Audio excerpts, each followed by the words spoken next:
Sa Mexico, nahulog sa sinkhole. Ano kaya ang nangyari sa driver ng truck? Naku, atin pong alamin ang kanyang lagay maya-maya.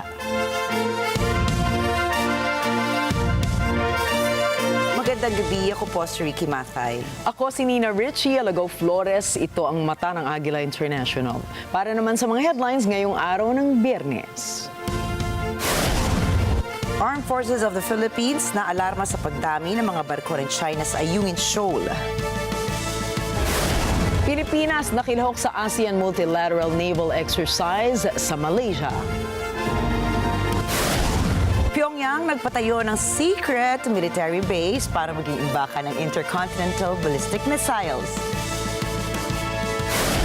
Israel Prime Minister Benjamin Netanyahu nanawagan ng negosasyon matapos ang pag-atake ng Israel sa Gaza. At 18 katao patay sa bombing and drone attacks sa Colombia.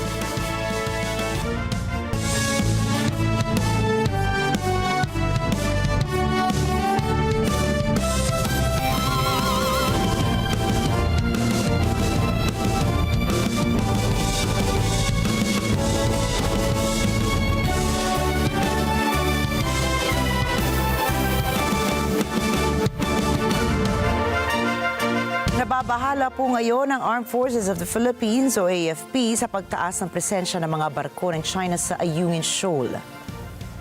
Sinabi ng militar kanilang na-monitor ang 5 barko ng China Coast Guard o CCG, 11 rigid-hulled inflatable boats and fast boats at siyam na Chinese Maritime Militia vessels sa naturang bahura noong August 20.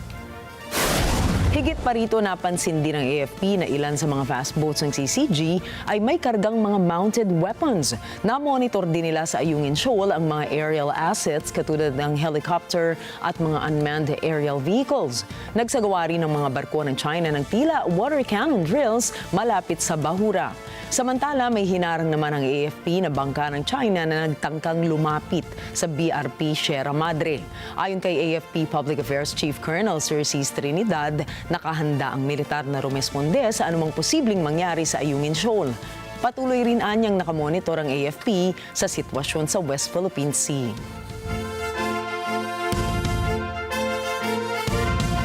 Kasama ang Pilipinas sa ASEAN Multilateral Naval Exercise o AMNEX 2025 sa katubigan ng Penang, Malaysia. Ayon sa Philippine Navy, nakilahok ang BRP Antonio Luna sa sailing activity. Tinawag naman ng Navy ang aktibidad bilang powerful demonstration ng ASEAN solidarity, interoperability at commitment para mapanatili ang kapayapaan at seguridad sa Southeast Asia. Dinaluhan din ng ASEAN Navies ang serye ng mga exercises katulad ng maneuvering, publication, screening drills at iba pa. Layo ng AMNEX 2025 na paigtingin ang pagtutulungan ng mga ASEAN Navies sa iba't ibang larangan ng operasyon. Nanguna sa Joint Maritime Drills ang Royal Malaysian Navy na siyang punong abala ngayong taon. Sinimula na ang land warfare drill sa pagitan ng Pilipinas at Australia sa Nueva Ecija. Ayon sa Philippine Army, ang war games ay bahagi ng exercise alon na taunang isinasagawa sa Pilipinas. Ngayong taon, inaasahang lalahok ang mahigit 3,600 na mga sundalo mula Pilipinas, Australia, Estados Unidos at Canada sa naturang aktibidad. Bahagi ng drills ang pagsasagawa ng combat shooting, jungle operation, live fire exercises at iba pang mga operasyon. Layo ng exercise alon na linangin ang combat readiness ng mga sundalo ng mga kalahok ng bansa. Matatapos ang joint military exercises sa August 29. Nagbigay ang Estados Unidos ng mga kagamitan sa Philippine Coast Guard o PCG maintenance bilang suporta nito sa patuloy na pagtutulungan ng Coast Guard at ng US Embassy sa Manila sa pagsulong ng maritime security. Ayon sa US Embassy sa Manila, kanilang inabot sa PCC maintenance ang mga kagamitang nagkakahalaga ng 1.9 million pesos. Layon din ng donasyon na masustentuhan ng Fleet Maintenance and Repair Group ng PCG sa pagpapanatiling nasa maayos na lagay ang mga barko ng Coast Guard. Inaasahang sa mga susunod na taon ay daragdagan pa ng Estados Unidos ang mga tulong nito sa PCG sa pamamagitan naman ng technical training programs, maintenance and logistics system at donasyon ng mga kinakailangang mga kagamitan sa vessel operation stations. Asahan na ng mga motorista ang dagdag sa presyo ng oil products sa susunod na linggo. Batay sa 4 na araw ng kalakalan, maaaring tumaas ng 50 sentimos ang presyo sa kada litro ng gasolina. 40 sentimos naman ang dagdag sa presyo ng diesel, habang 10 sentimos ang hike sa kerosene o gaas. Ayon sa Department of Energy, epekto ng mababang buwis ng Estados Unidos at ang patuloy na geopolitical tensions sa pagitan ng US at Russia ang panibagong hike sa presyo ng mga produktong petrolyo.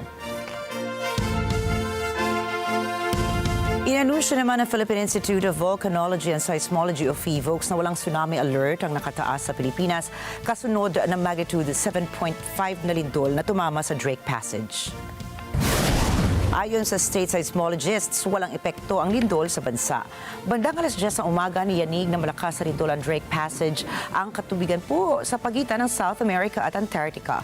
Ayon pa sa PHIVOLCS, natagpuan ang epicenter ng lindol sa lalim na 11 kilometers. Naka-blue alert ngayon ang National Disaster Risk Reduction and Management Council o NDRRMC dahil sa posibleng epekto ng Tropical Depression ISANG. Itinaas ang blue alert bilang paghahanda sa mabagal na onset ng kalamidad o bilang antisipasyon na rin sa paglala ng sitwasyon. Bilang tugon dito ay pinaigting ng ahensya ang kanilang pagtutok sa bagyo at kahandaan sa pagresponde sa mga mabibiktima ng kalamidad. Sa ilalim din ng blue alert, magsisilbi ang mga detailed duty officers sa National Disaster Risk Reduction and Management Operations Center. Kabilang sa mga detailed duty officers ay mga uniformed personnel ng Armed Forces of the Philippines, Bureau of Fire Protection, Philippine Coast Guard at Philippine National Police. At nag-landfall na po sa Luzon area si Tropical Depression Isang. Sa 8 p.m. bulletin ng Pag-asa, huling namataan ang bagyo sa bisinidad ng Lagawe, Ifugao. Kumikilos ito sa bilis na 15 kilometers per hour sa direksyong Pakanluran, Hilagang Kanluran. Meron itong maximum sustained winds na 55 kilometers per hour at gustiness na aabot sa 90 kilometers per hour. Sa ngayon, nakataas ang Tropical Cyclone Wind Signal number 1 sa 16 malalawigan na makikita po ninyo sa inyong mga screen. Sa forecast naman ng State Weather Bureau, kung walang pagbabago sa galaw ng Bagyong Isang, ay makalalabas na ito sa Philippine Area of Responsibility o PAR sa araw ng linggo.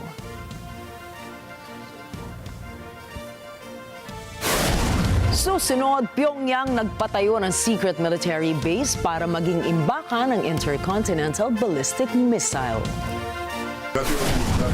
Israeli Prime Minister Benjamin Netanyahu nanawagan ng negosasyon matapos ang pag-atake ng Israel sa Gaza. At mga batang Gazans inilikas patungong UAE upang ipagamot. Yan at iba pang mga balita sa pagbabalik ng Mata ng Agila International.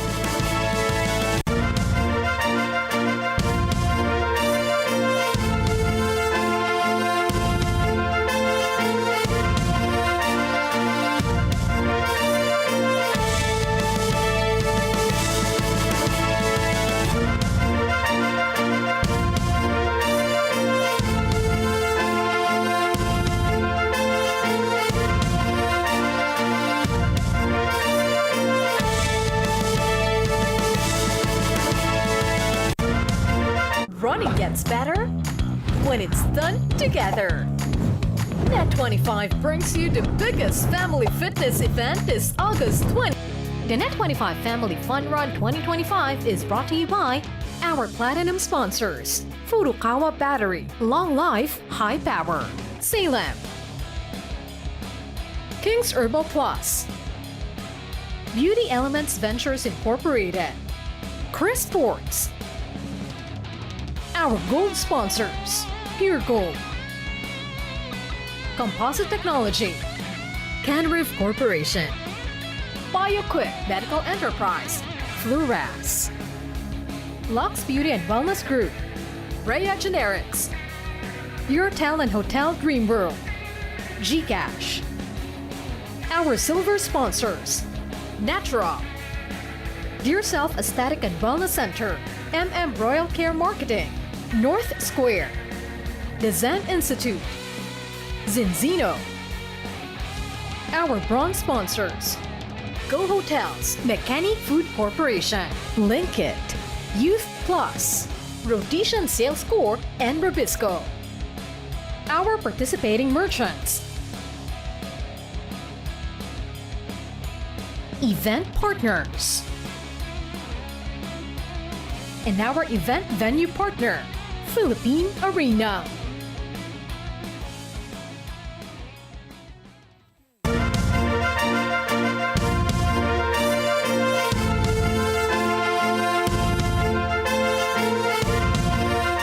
Nagpatayo ang North Korea ng isang sikretong military base malapit sa border ng China na posibleng paglagyan ng pinakabagong long-range ballistic missiles nito. Base sa inilathalang report ng Center for Strategic and International Studies, ang undeclared Sinpongdong Missile Operating Base ay itinayo 27 kilometro lamang ang layo mula sa Chinese border. Ang naturang pasilidad sa Northern Pyongyang Province ay maaaring pinag-iimbakan ng 6 hanggang 9 na nuclear-capable intercontinental ballistic missiles at kanilang launchers. Nakasaad rin sa ulat na maaaring magdulot ang naturang armas ng nuclear threats sa East Asia at continental United States. Ayon sa report, ang naturang military base ng NOKOR ay isa sa 15 hanggang 20 ballistic missile bases, maintenance support, missile storage at warhead storage facilities na hindi idineklara ng North Korea. Matatandaang puspusan ang ginagawang pagpapalakas pa ng NOKOR sa kanilang nuclear weapons program simula nang mabigo ang summit kasama ang Amerika noong 2019 at ang kamakailang panawagan ni NOKOR leader Kim Jong-un para sa rapid expansion pa ng kanilang nuclear capability. Nakiusap naman sa South Korean government ang isang 95-year-old na dating sundalo ng North Korea na makabalik na ito sa kanyang bansa. Si An Hak-sop ay isang dating North Korean prisoner of war na nakulong sa South Korea. Ayon sa kanya, ayaw niyang malibing sa isang kolonya ng Amerika. Matapos siyang mapalaya noong 1995 sa bisa ng pardon, na natili siyang aktibo sa kanyang panawagan ng pagkakaisa ng North and South Korea. Dito Miyerkules, tinangka niyang magmarcha papunta sa tulay ng Paju. Hawak ang watawat ng North Korea bilang simbolo ng kanyang hangaring muling makauwi sa Hilaga, subalit napigilan ng South Korean forces sa isang checkpoint. Naaapektuhan din siya ng pananakit ng tuhod kung kaya't agad siyang dinala sa ospital. Sa ngayon po ay nagpapagaling na siya sa kanyang tirahan sa Gimpo. Napag-alaman din na plano ni Ann na makilahok sa isang protesta sa Shoal ngayong weekend upang ipagpatuloy ang kanyang repatriation campaign. Sa kasalukuyan, ayon sa South Korean government, walang agarang plano upang ipag-usap o ipanukala ang repatriation ng ilang natitirang mga bilanggo ang nais makabalik sa NOKOR. Wala ring kasiguraduhan kung tatanggapin sila ng North Korea. Dagdag pa rito, nagpapatuloy ang paglala ng ugnayan ng dalawang bansa, lalo na matapos suminto ang diplomatikong negosasyon simula noong taong 2019. Naglunsad ng magdamag ang pambobomba ang puwersa ng Russia sa rehiyon ng Zakarpattia sa Ukraine na nagdulot ng pagsabog ng isang American-owned electronics factory. Ayon kay Ukrainian President Volodymyr Zelensky, kabilang sa opensiba ang halos 600 drones at 40 ballistic missiles, isa sa pinakamalawak na pag-atake mula sa puwersa ng Russia. Sinabi rin niya na nagpapakita ito ng hindi seryosong intensyon ng Russia sa mga negosasyong pangkapayapaan. Сьогодні весь день в частині наших областей тривали роботи після російської нічної атаки. Масована атака. Більше 500 дронів було, 574 були і ракети, зокрема балістика. 40 ракет. Значну частину всього цього наші воїни збили. І важливо, що є така у нас можливість. Є у нас такі відповідні засоби. Більше 30 ракет ми збили, десятки шахедів знищені нашими перехоплювачами. Дякую всім розробникам та операторам. Але, на жаль, були і влучання. Різні області від Запоріжжя до Волинської області та Закарпаття. Karamihan sa mga target ay matatagpuan sa kanlurang bahagi ng Ukraine, kabilang ang mga infrastruktura ng enerhiya at mga residential areas sa rehiyon. Nagresulta rin ito sa pagkasira ng mga storage at electronic manufacturing facilities, kabilang ang 15 katao na nasugatan kasama ang ilang manggagawa sa pabrika. Є два формати, в яких реально досягти прогресу. І це формати на рівні лідерів, двосторонній формат Україна та Росія і тристоронній Україна, Сполучені Штати, Росія. Ми обговорювали це у Вашингтоні. Путін говорив про це на дзвінку президенту Трампу. Зараз сигнали з Росії просто, якщо чесно, непристойні. Вони намагаються зіскочити з необхідності проводити зустріч. Вони не хочуть закінчувати цю війну. Вони продовжують масовані атаки проти України та дуже жорсткі штурми на фронті. І ще й запускають ракети по американському підприємству, як і по багатьом іншим абсолютно цивільним нашим мішень. Причому зовсім поруч з кордонами Євросоюзу і НАТО російський ударний дрон залетів на територію Польщі. Дуже неприємні інциденти з дронами були і на території Литви. Це все не є чимось, знаєте, випадковим, це наглість росіян. Розраховуємо, що реакція партнерів буде принциповою. Bagaman walang pahayag ang Russia ukol sa mga alegasyon ng kanilang pag-atake sa isang US-owned facility, tinatanggi nila ang pagtutok sa mga sibilyan at infrastruktura. Ipinakita sa mga pag-ataking ito na patuloy ang agresyon ng Russia sa kabila ng mga pagsusumikap sa pagtatapos ng digmaan laban sa Ukraine. Nagbabala naman si European Commission Vice President Kaja Kallas na ang isinusulong na pagsuko ng Ukraine sa ilang mga teritoryo rito sa Russia bilang bahagi ng peace deal sa hinaharap ay isang bitag ni President Vladimir Putin. Si Kallas na kasalukuyang nasa wanted list ng Kremlin ay isa po sa pinakamalalaking kritiko ni Vladimir Putin at matagal na nitong sinasabing pakay mismo ng digmaang sinimulan ni Putin ang makuha nila ang teritoryo mula sa peace deal. Kabilang sa mga teritoryo ng Ukraine na mayorya ay nasa kontrol ng Russia ay ang Donbas region at Crimea sa eastern Ukraine na patuloy na tinututulan naman ng Kyiv na isuko sa Kremlin kapalit ng kapayapaan. Sa kabila nito ay sinabi ni Russian Foreign Minister Sergei Lavrov na hindi maiiwasan ang swapping of territory sa usapin ng kapayapaan sa pagitan ng dalawang bansa. И да, территориальные изменения очень часто являются неотъемлемым компонентом достижения договоренности. Таких примеров множество. Я хочу еще раз особо подчеркнуть, мы никогда не вели речь о том, что нам просто нужно захватить какие-то территории. Ни Крым, ни Донбасс, ни Новороссия, как территории, никогда не были нашей целью.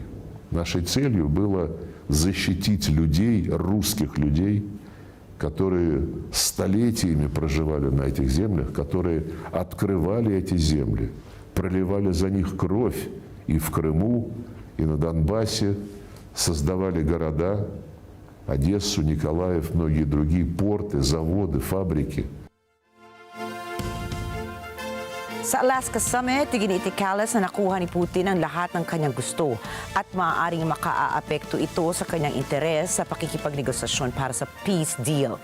Nais din anya ni Putin na hindi mapatawan ng sanctions ang kanilang bansa, bagay na kanya ding nakuha. Dagdag pa ni Kallas na minamanipula lamang ni Putin ang mga ibang lider na nagnanais mamagitan sa usapin nila ng Ukraine at hindi tumitigil ang Russia sa pag-atake sa kabila ng sinasabi nitong peace talks. Nakakalimutan din anya na hindi man lamang naglatag ng kahit isang concession ng Russia. Samantala, itinakda naman ni Trump nitong Huwebes ang 2 linggon time frame para maripaso ang peace talks sa pagitan ng Russia at ng Ukraine. Гарантії безпеки, напевно, будуть розшиватись нашими партнерами і буде все більше і більше деталей, так як все це буде на папері. якимось чином формалізовано найближчий тиждень, 10 днів, як я вам і сказав. Важливо, що Сполучені Штати Америки роблять чіткий сигнал, що вони будуть серед країн, які будуть допомагати, координувати, а також будуть учасниками гарантій безпеки для України. Я вважаю, що це великий крок вперед. Питання території – це питання, яке ми залишимо між мною. Noong Huwebes, sinabi ng Estados Unidos na nakumpleto na ang military chiefs ng bansa at ng ilang European countries ang eksklusibong military options para sa Ukraine at ilalapit na ang mga naturang military options sa kani-kanilang national security advisors. Si Rosel Feria para sa Balita. Sinimulan na ng US at European military planners ang pag-aaral sa post-conflict security guarantees para sa Ukraine. Ito ay matapos mangako si Pangulong Donald Trump na tutulungang protektahan ng Kyiv sa anumang kasunduan para matapos na ang laban ng Russia-Ukraine. Ayon sa US military, ilalapit na ang mga opsyong ito sa national security advisors ng mga bansang nais tumulong upang makonsidera sa kasalukuyang diplomatic efforts. Isinagawa dito sa Washington DC noong Martes at Huwebes ang pagpupulong ng defense chiefs. Kasama ng US sa pag-uusap ang mga bansang Finland, France, Germany, Italy, United Kingdom at Ukraine. Tila ginanahan ng Ukraine at mga kaalyado nito sa Europa matapos pangakuan ni Trump ng garantiyang pansiguridad para sa Kyiv noong Lunes sa summit sa White House. Ito ay sa kabila ng hindi gaanong malinaw na mga detalye kung ano ang kasama sa mga garantiyang ito. Nagbabala ang mga opisyal na gugugol ng panahon para matiyak ng US at European planners kung ano ang uubrang military options na tatanggapin ng Kremlin. Ayon sa ilang sources, isang option ay ang pagpapadala ng European forces sa Ukraine na pangungunahan ng US. Tinanggihan naman ng Russia ang deployment ng troops mula sa NATO countries upang makatiyak ng peace deal. Hayagan namang ipinahayag ni Trump na hindi ito magde-deploy ng US troops sa Ukraine pero hindi itinanggi ang posibilidad na magpadala ng air support. Tulad na lang ng karagdagang air defense system sa Ukraine at pagpapatupad ng no-fly zone gamit ang US fighter jets. Rosel Feria para sa Mata ng Agila International, trusted, connected, on point. Inihayag ni Israeli Prime Minister Benjamin Netanyahu ang kagustuhan nitong makipagnegosasyon para sa kalayaan ng mga bihag ng Hamas at pagtatapos sa digmaang namuo mula pa noong 2023. אני הגעתי היום לאוגדת עזה כדי לאשר את התוכניות שצה"ל הציג בפניי לשר הביטחון להשתלטות על העיר עזה ולהכרעת החמאס. אני מאוד מעריך את ההתייצבות של חיילי המילואים וכמובן של הצבא הסדיר למען המטרה החיונית הזאת. במקביל אני הנחיתי להתחיל במשא ומתן מיידי על שחרור כל חטופינו וסיום המלחמה בתנאים שמקובלים על ישראל. Ito ay kasunod ng tuloy-tuloy nilang pag-atake sa Gaza bilang bahagi ng full occupation plan ni Netanyahu. Nito Miyerkules nang ipatawag ng Israeli Army ang nasa 60,000 na reserved army bilang simula ng tuluyang pagsakop sa Gaza. Nananatili pa rin ang demand ng Israel na palayain ng Hamas ang lahat ng kanilang bihag na sinasabing nasa 20 na lamang pa ang buhay. Isusulong na rin nila ang relocation sa mga Palestinians na naiipit sa giyera. Binatikos ni Colombian President Gustavo Petro ang desisyon ng Estados Unidos na magpadala ng 3 warships malapit sa Venezuelan coast. Ayon kay Petro, isang pagkakamali ito dahil hindi naman masosolusyonan ang problema ng droga sa border nito sa Amerika. Si Terlyn Cunanan para sa report. Noong Lunes, 2 sources ang nagsabing darating sa Venezuelan coast ang 3 US Aegis guided missile destroyers. Bahagi ito ng mga hakbang upang tugunan ang banta ng Latin American drug cartels. Matagal nang gustong gamitin ng US President Donald Trump ang militar upang sugpuin ang Latin American drug gangs na itinuturing nitong global terrorist organizations. Noong Lunes, hindi man binanggit ang tungkol sa US warships. Sinabi ni Venezuelan President Nicolas Maduro na ipagtatanggol nito ang kanilang karagatan, himpapawid at mga lupain. Sinabi naman ni Colombian President Gustavo Petro na isang malaking pagkakamali sakaling lusubin ng US ang Venezuela. Y Diosdado dice que en Venezuela no están, sí están. Yo lo que he hecho es invitarlos, es a sacarlos, coordinando. Los gringos están en la olla si piensan que invadiendo Venezuela resuelven su problema. Meten a Venezuela en el caso de Siria, solo que con el problema que se arrastran a Colombia lo mismo. Porque irían estos grupos a apoderarse de las riquezas del subsuelo, minerales, y eso significa más economía para la muerte, no para la vida.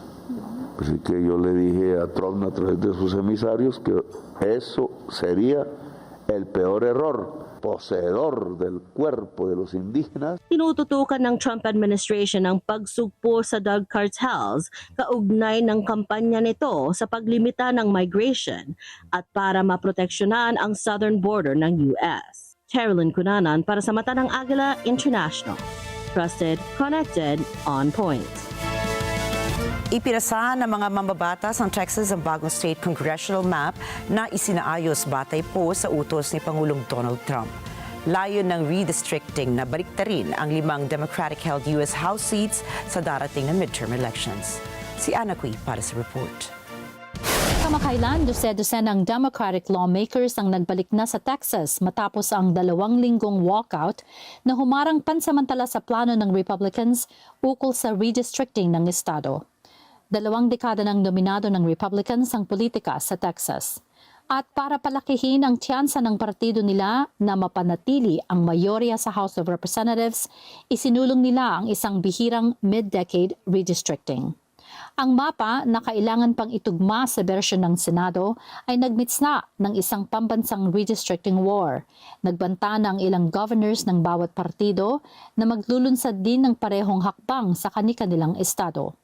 Tulad na lang ni Democratic California Governor Gavin Newsom na isinusulong na ang pagre-redraw ng mapa ng estado para baliktarin naman ang 5 Republican seats.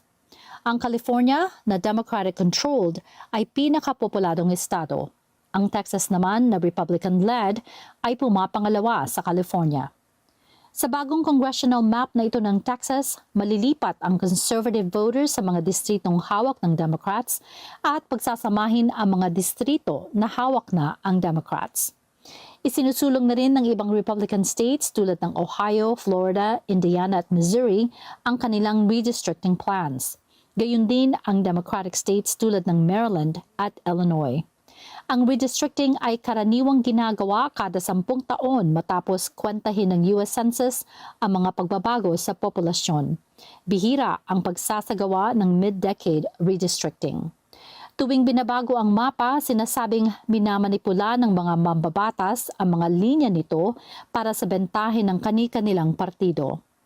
Ang gawang ito ay tinatawag na gerrymandering o pagmamanipula ng boundaries ng kanilang electoral constituency. Ana Cui para sa Mata ng Agila International, trusted, connected, on point. Tataas ang sahod ng Canadian soldiers para lalong makahikayat ng mga individual na sumali sa armed forces.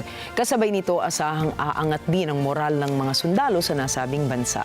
Ayon sa mga otoridad, paraan din ito upang patindihin ang proteksyon ng mga residente doon. Narito ang report ni Net 25 correspondent Yolanda Aspiras. Magkakaroon ng pagtaas ng sweldo ang mga sundalong Canadian. Ayon sa anunsyo ni Prime Minister Mark Carney, nasa $9 billion ang pondo para suportahan ang Canadian Armed Forces.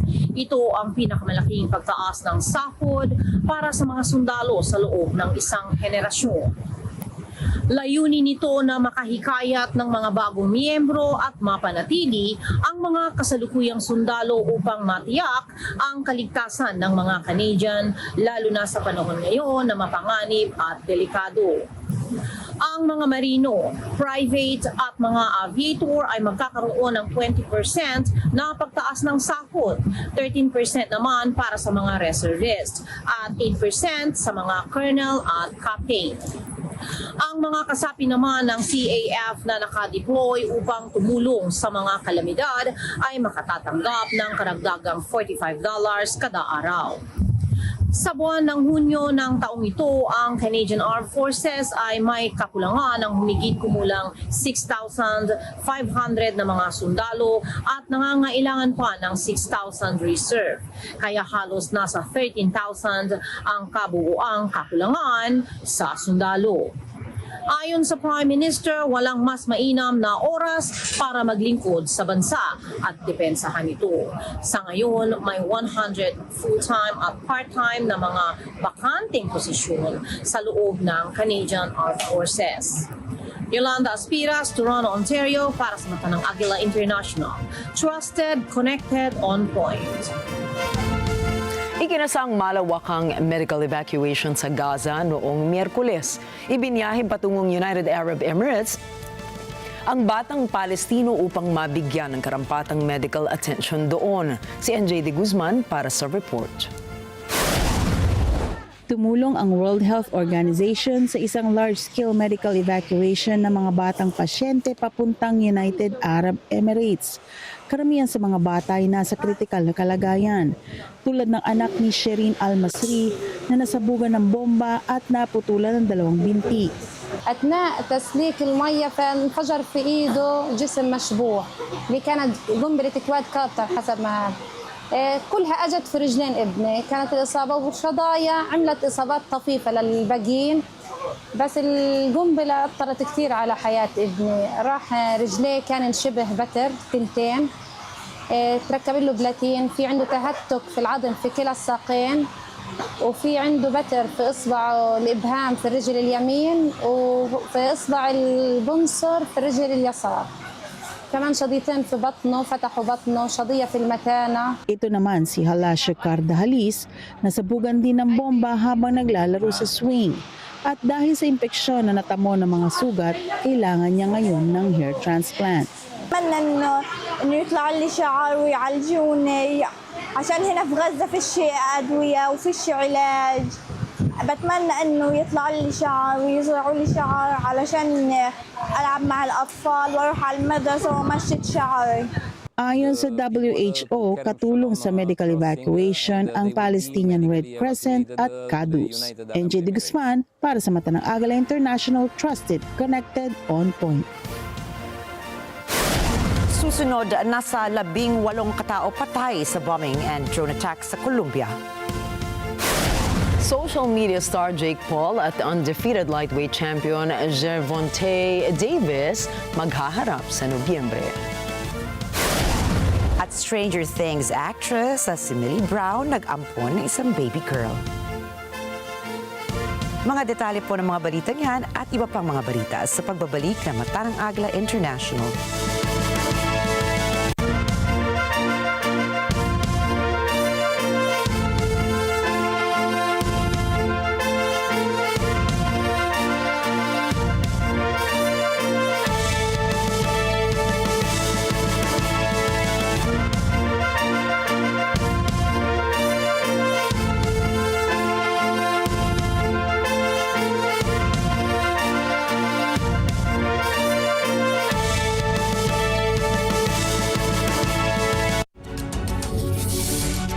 When a story starts with faith, it can only grow further and stronger. As time passes by, we learn about your story. In an institution of exceptional healthcare, with genuine Christian compassion, we care about you. With a safe, secured, and sanitized environment, accompanied by a team of trusted healthcare professionals, we're built this way to serve you better. By providing affordable health services to general population, we want what's best for you. Because at New Era General Hospital, everyone matters.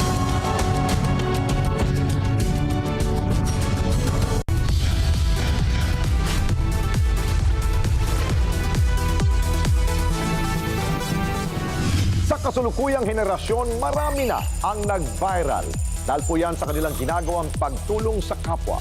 Pero mas marami ang tumutulong kahit walang nakakakita. Kaya naman kung ikaw ay may kilala na grupo o individual na may natatanging pagresponde sa lipunan at maging sa kalikasan, mag-text lamang sa 0915-415-1035 o mag-email sa responde@net25.com at magpadala ng mensahe sa ating Facebook page at Net25TV. Baka kayo na ang susunod nating Certified Key Responder. Let's net together sa Net25. Sa Net25.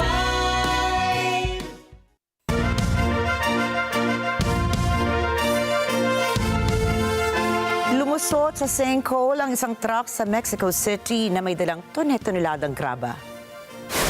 Ang sinkhole na nasa gitna ng kalsada ng Mexico City ay may lalim na 4 na metro. Nakaiwas naman ang isang compact van na malapit sa truck.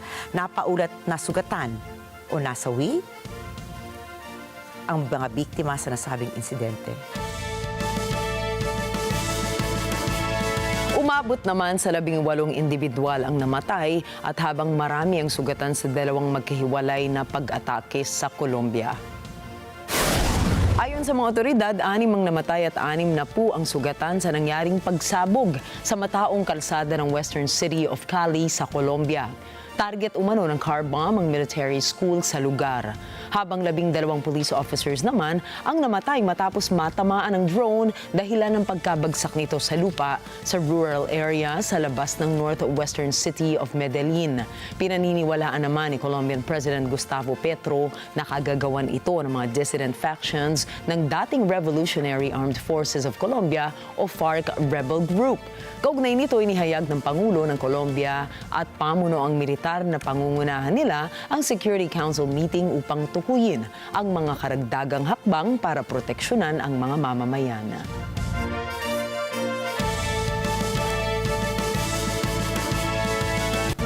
Patay naman ang isang French streamer sa ika-10 araw ng kanyang streaming marathon.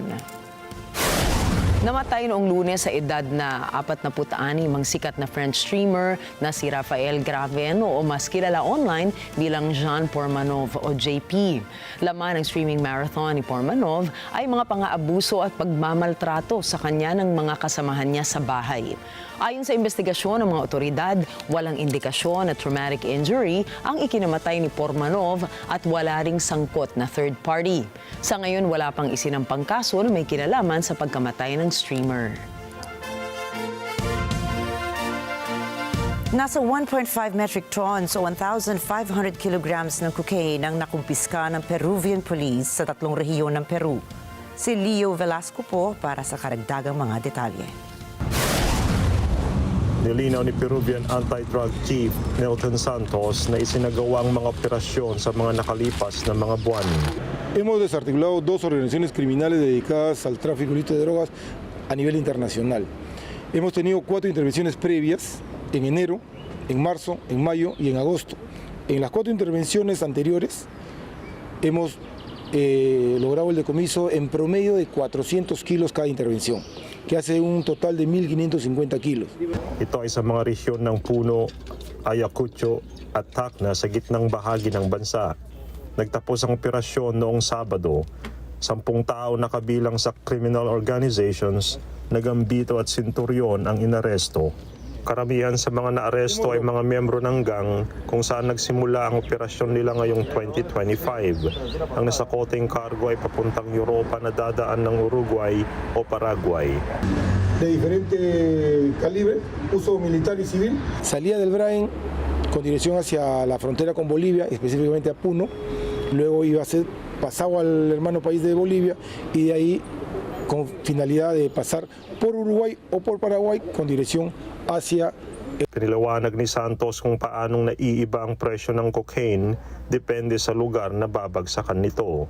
El precio varía dependiendo del lugar o el departamento a donde se va a trasladar o llevar la cocaína. En España el precio es de $32,000 aproximadamente el kilo. Si hacemos una multiplicación de 1.550 kilos por 32.000, más o menos estamos sobre los 50 millones de dólares.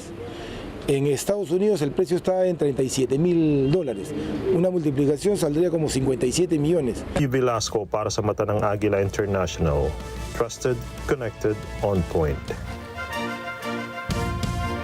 Isang barbero sa Los Angeles ang nagbibigay ng libreng gupit sa mga homeless doon.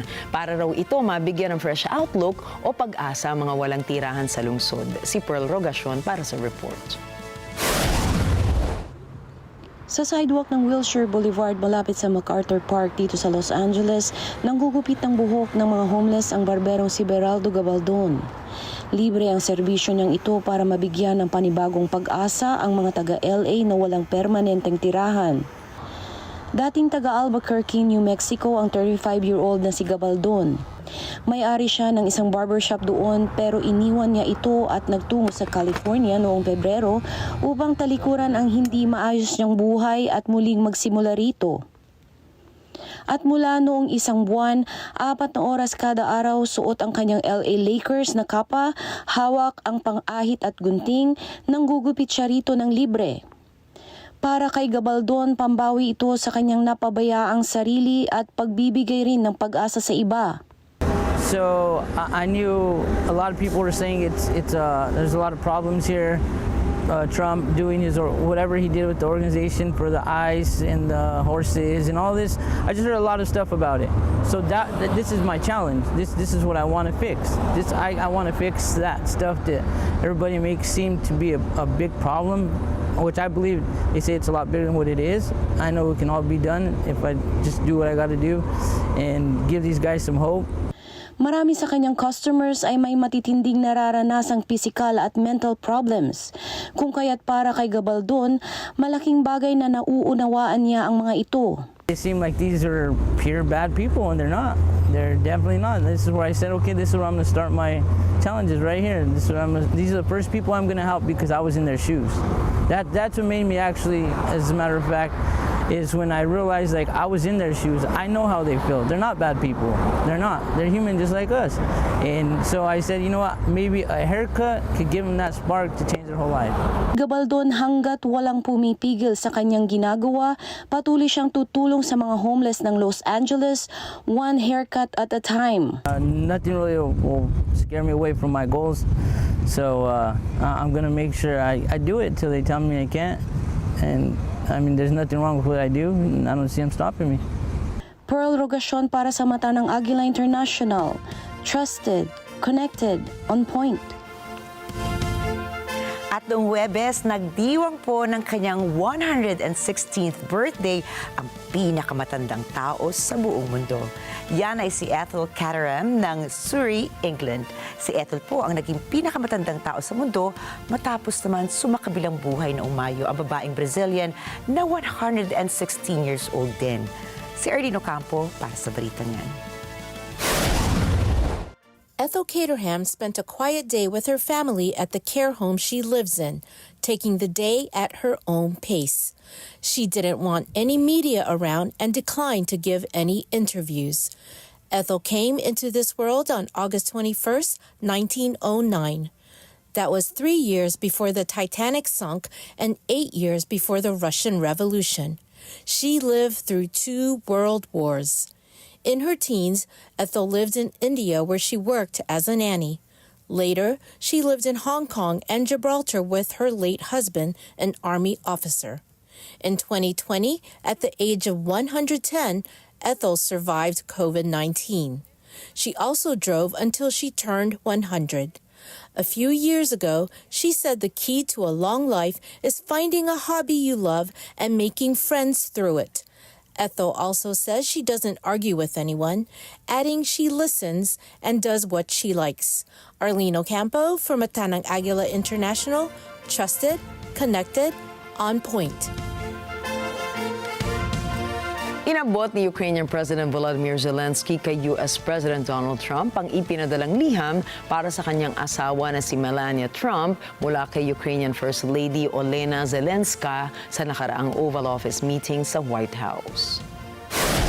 Sinabi ni Zelensky na ang liham ay isang pasasalamat kay Melania para sa pagbibigay alam sa libu-libong kabataan ng Ukraine na dinakip ng puwersa ng Russia mula pa sa kasagsagan ng pananakop noong taong 2022. Sinabi naman sa naunang ipinadalang liham ni Melania para kay Russian President Vladimir Putin na in protecting the innocence of these children, you will do more than serve Russia alone. You serve humanity.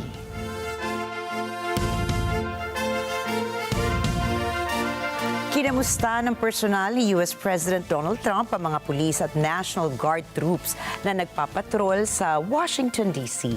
Nakipagkita rin siya sa mga opisyal ng iba't ibang ahensya sa command center ng US Capitol. Thomas I. Likeness for this report. Originally, the president said he would go on patrol with police, but the ride-along did not happen. No explanation has been given, but it's likely the Secret Service nixed it because of the security risk. Now, during his visit, Trump spoke to several hundred uniformed personnel. He told them without evidence their efforts have led to a drop in crime. I think right now, it's better than it has been in years. And in a couple of weeks, it's going to be even far better than that. And everybody's safe now. Everybody feels safe. And they're all coming in. And people are now coming in. They're making reservations to come in. They want to be in Washington, D.C. Trump last week deployed National Guard soldiers and federal agents to the Capitol. He claims Washington is in a violent crime wave. City officials have rejected that assertion. They point to federal and city statistics that show violent crime has declined significantly since a spike in 2023. Trump says once things are cleaned up in Washington, he'll target other cities. We're not playing games. We're going to make it safe. And we're going to then go on to other places. The crackdown has included ramped-up stop-and-frisk operations, federal patrols in residential neighborhoods, and reports of people being stopped with little explanation. The partnership between local and federal law enforcement has been tense at times. Federal agents are not only targeting violent crime, but also making immigration arrests and clearing homeless encampments a priority. Thomas I. Likeness, Matanang Agila International. Trusted, connected, on point.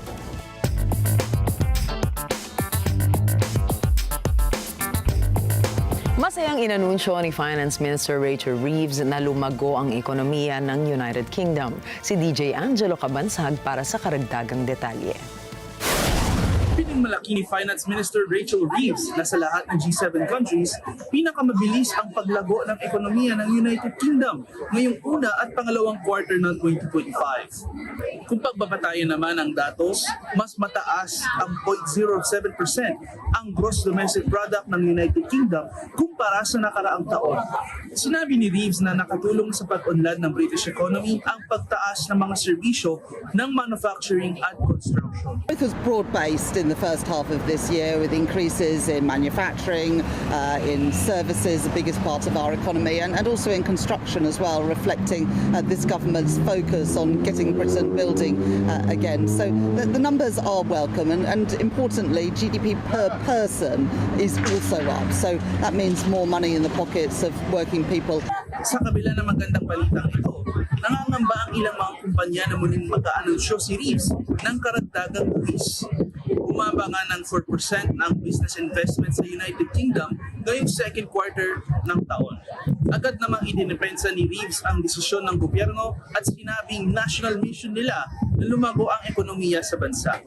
I recognise we're just a year into this government. There is more to do to ensure that working people in all parts of Britain are better off. But these numbers show that our economy is growing. We are producing more, and that's good for living standards and good for businesses across our country as well.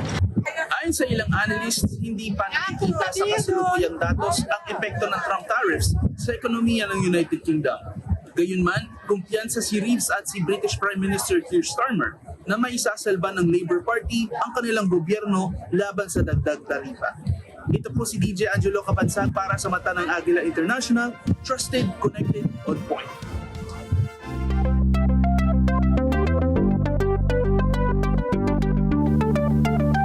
Pumirma sa 6 na taong kasunduan ng Meta kasama ang Google sa halagang mahigit $10 billion kasunod ng malaking kasunduan sa OpenAI. Nakapaloob sa kasunduan ang paggamit ng Meta sa mga serbisyo ng Google Cloud, kabilang ang servers, storage, networking at iba pa. Sa ngayon ay wala pang opisyal na tugon ang Meta at Google sa inilabas na impormasyon ng hindi nagpakilalang source. Noong Hulyo ay nagpahayag si Mark Zuckerberg, ang CEO ng Meta, na handa silang gumastos ng malaking halaga upang magpatayo ng malalaking AI data centers. Samantala, patuloy ang paglago ng Google Cloud matapos makapagtala ng halos 32% na pataas na revenue noong second quarter nitong Hulyo.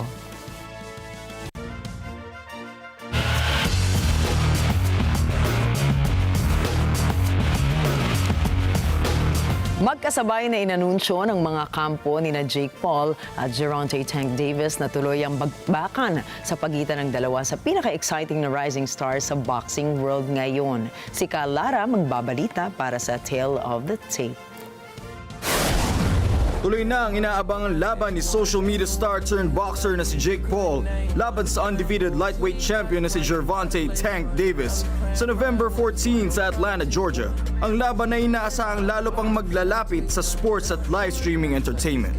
Si Jake Paul, dating YouTuber na ngayon may record na 12 wins na may 7 by knockout at isang talo, nakasalukuyang nasa number 12 ng WBA cruiserweight rankings. Kilala siya sa paghamon sa mga dating MMA fighters at sa kanyang kakayahang magdala ng hype sa bawat laban.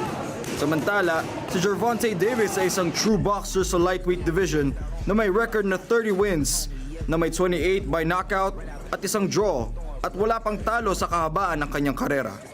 Siya ay kilala sa kanyang bilis, lakas at matinding knockout power.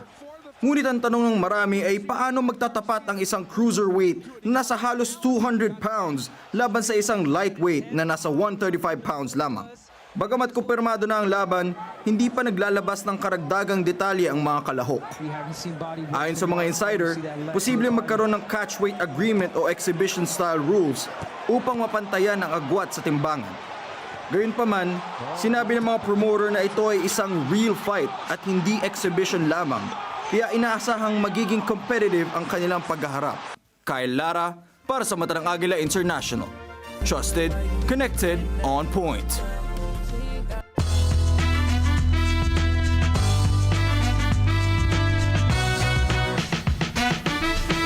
Masayang inanunsyo ng Stranger Things actress na si Millie Brown at ng kanyang asawa na si Jake Bon Jovi na sila ay ganap ng mga magulang. Ito po ay matapos silang mag-ampo ng isang sweet baby girl. Sa Instagram post, ibinahagi na mag-asawa ang kanilang pananabik sa pagtungtong nila sa panibagong yugto ng kanilang buhay kasama ang kanilang anak. Nakapaloob dito ang drawing ng tree na sumisimbolo naman sa simula sa araw na ito ay 3 na silang magkakasama sa buhay. Nagsimula ang relasyon ni Millie Brown at Jake Bon Jovi noong taong 2021 at masayang ikinasal noong May 27, 2024.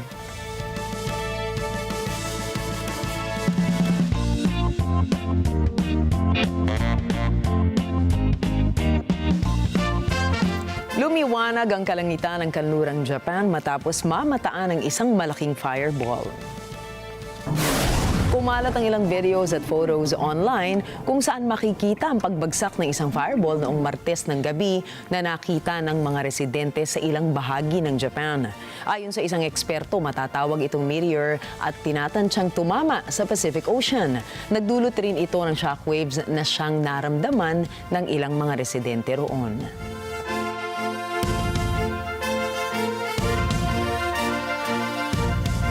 Dose-dose na mga aso at mga pusa na wala pong tahanan ang inilipad papuntang New Jersey and New Hampshire para makahanap ng bagong pamilya. Bahagi ito ng 11th Annual Clear the Shelters Campaign, isang nationwide initiative na nakatutok sa pet adoption and animal welfare. Narito pang report ni Jeff Salidad. Sakay ng isang eroplano na lumapag sa Morristown, New Jersey, higit 120 aso at pusa ang susubukang mabigyan ng isa pang pagkakataong mabuhay. Bahagi ito ng inisyatibo ng Greater Good Charities at NBC Universal Local para sa ika-11 Clear the Shelters campaign. Dadalhin ang mga aso at pusang ito na mula sa siyam na overcrowded shelters ng Louisiana at Alabama sa partner shelters nito sa New Jersey at New Hampshire. Dito, ipaa-adapt sila sa mga pamilyang magbubukas ng kanilang pinto. Ayon kay Kim McGorty ng Greater Good Charities, ang kailangan ng mga ito ay second chance. We have all types of dogs and cats, all sizes and breeds.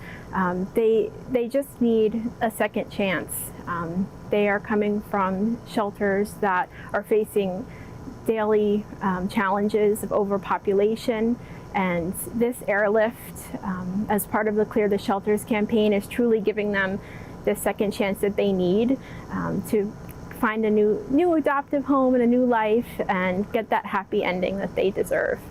Iniugnay ng kampanyang ito ang overcrowding sa pet shelters sa lumalalang kondisyon ng ekonomiya ng bansa. People are giving up their pets because of financial reasons. It's not about COVID. It's not about, oh, I don't want this animal anymore. It's about the fact that everything costs more these days. You know, pet food, veterinary care, all these things are very expensive. Sometimes people lose their jobs or lose their housing, so they're forced to give up their pets. But fortunately, shelters like ours have programs to help. We offer free pet food and vaccinations, and so shelters like ours are trying to help people stay together. That's our goal, is to keep families together and encourage people to hold on to their pets. Ayon sa estimate ng Shelter Animals Count, sa unang 6 na buwan ng 2025, nasa 2.8 million na mga aso at pusa ang ipinasok sa shelters at rescues sa buong bansa. Jeff Sanidad para sa Mata ng Agila International. Trusted, connected, on point. Isang life-size 3D hologram police officer ang inilagay sa Jodong 3 Park sa Jung District, Central Seoul bilang bahagi ng proyekto ng kapulisan sa Seoul ukol sa kaligtasan ng publiko. Layunin ng hologram na makapagbigay ng kapanatagan sa mga namamasyal at mapanatiling ligtas sa gulo ang nasabing lugar. Ayon po sa Seoul Jungbu Police Station, bumaba ng 22 ang crime rate sa lugar kumpara noong October 2023 hanggang Mayo ng taong 2024 bago mailagay ang hologram. Ang hologram ay nakaprogramang magbigay kaalaman sa mga bisita ukol sa CCTV monitor sa paligid at mabilis na pagresponde ng mga pulis sa naturang lugar. Bukas po ito mula alas 7 hanggang alas 10 gabi-gabi.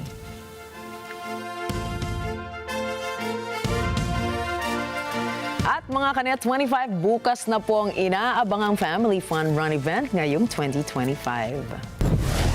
Kabang-abang rin ang masasayang performances mula sa ating special guests na mga P-pop groups gaya ng One Verse, Sync, Formula 5, Aster, Cloud 7, Wink, kabilang pa dyan ang ilang surprise guests. Kasama sa mga aktibidad ang 1-kilometer run, 5 kilometers at 10 kilometers. Sumali na gamit ang mga registration via QR code sa official post ng Net25 Family Run social media accounts. Sa lahat ng nagpa-register, maaari nyo nang makuha ang inyong race kits para sa lahat ng kategorya ng event sa Net25 Building, number 25, Central Avenue, Diliman, Quezon City.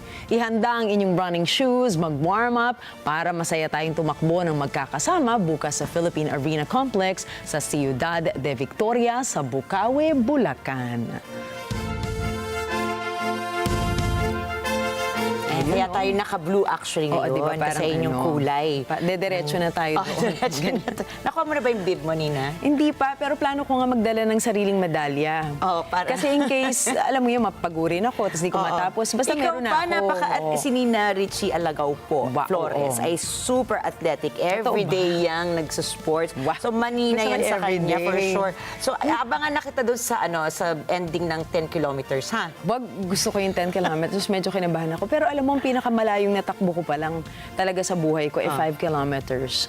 Sa mga ganyang mga marathon at mga baka fun tomorrow run na is the day. Wow, it just might be the day. Mag-reserve na ako ng isang medalya malalaman niyo po yan kung a-attend kayo. Yun, oh. Tama, abangan ko yan, Nina. Excited ako sa tatakbuhin mo, Ricky. Tawan-tawa basta sinabi ko lang, abangan kita dun sa baka naman sa mulat-mula pa, nandun ka na talaga. Ganun na ako kabilis. Naalala ko tuloy yung pagong at kuneho. Magkakaalaman. Exciting yan. Basta abangan kita sa dulo ng race. Oo, tsaka ipagpanalangin natin na magiging maganda ang panahon para maging, 'di ba, buo yung ating experience. Pero imagine mo umulan at umaraw, magkikita-kita po tayong lahat bukas. Ayan, super excited na kami ni Nina na makasama kayo, mga ka-netizens. Yan. At akalain mo, Nina, diba, just like that, it's Friday. Thank God it's Friday. So we wish you a very wonderful weekend with your loved ones. Happy weekend, Nians. Happy weekend sa'yo, Ricky. Matulog na tayo ngayon, ha? Oo nga, maaga pala yan. Pag ano bang gun start nun? Usually, alas 5. 5:30 for the 5 o'clock for the 10 kilometers, 6 o'clock for the 3 kilometers, and 6:30 for the 1 kilometer. Gusto ko yung memorize mo yun, parang tatakboy mo lahat. Kasi chinek ko yung 1 kilometer ko nung oras. Para maganda na yung alam mo, di ba? Oo, baka naman dumating ako doon ng 4 o'clock. Ayan na, pagkapatigil tayong direct. Dahil si direct din. Si direct tatakbo kasi si direct kailangan na matulog. Dahil excited na siya matulog. Nakita ko na yung kanyang uniform, naka-jersey na nga ngayon. Sapatos na lang ang isusuot pag madaling araw. So magkita-kita po tayo bukas sa Philippine Arena at sa ating lahat sa buong mundo. Magkita-kita po tayo ulit sa Lunes. Dahil thank God it's Friday. So happy weekend, everyone. Happy weekend, everyone. At tandaan na narito po kami para maghatid ng balita sa anumang dako ng mundo. Magandang gabi. Ako po muli si Ricky Matay. Ako si Nina Richie Alagaw Flores. Ito po ang Mata ng Agila International. Trusted, connected, on point.